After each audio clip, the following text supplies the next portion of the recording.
Thomas the Tank Engine loves his branch line.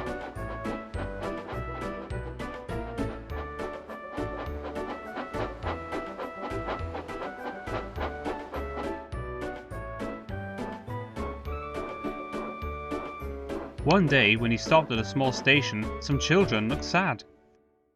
"They've closed our playground and our favourite sandpit, and teacher said the sand is soiled and too dirty to play in. Please help us, Thomas," they pleaded. "I'll see what I can do," replied Thomas kindly.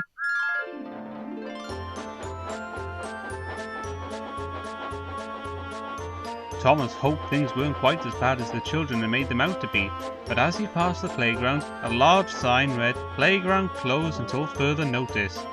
The children were right, thought Thomas sadly. He puffed into the yard and was just about to tell the other engines about the playground when Percy rushed in. "You look glum, little Percy. What's up?" asked Gordon. "The Fat Controller told Driver that he's using Harold to show a special visit to the island instead of using any of us engines." "Despicable," said Gordon. "Disgusting," snorted Henry. "Engines are meant to take special visitors round our island, not that whirly-bird thing," James exclaimed. Gordon was the first to see Harold. "Harold thinks he can go faster than me. I'll show him." Next, it was Henry's turn. "The Fat Controller has chosen Harold because he thinks he's more important than me. Well, he's not. Harold can't fly through tunnels."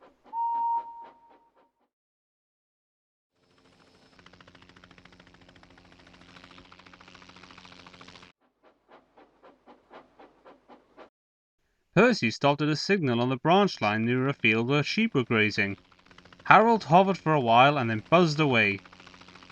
"I know what he's doing," said Percy. "He's counting sheep." And he puffed along the line, feeling much better about things. That evening, the engines talked about the situation. "Harold wants to get rid of us," said Gordon grimly. "He doesn't need tunnels," added Henry. "Don't worry, he's just counting sheep," said Percy.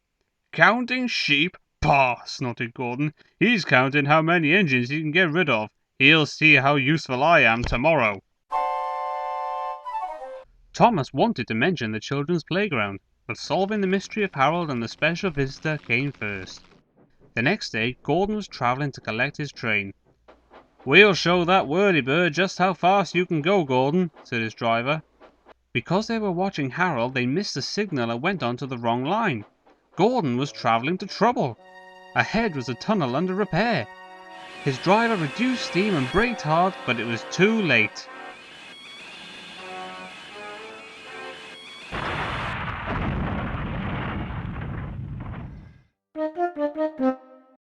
Later, Thomas pulled Gordon clear with a breakdown train. The Fat Controller spoke severely to Gordon's driver about the accident. "Will Gordon be scrapped, sir?" asked Thomas sadly. "What makes you think that?" said the Fat Controller.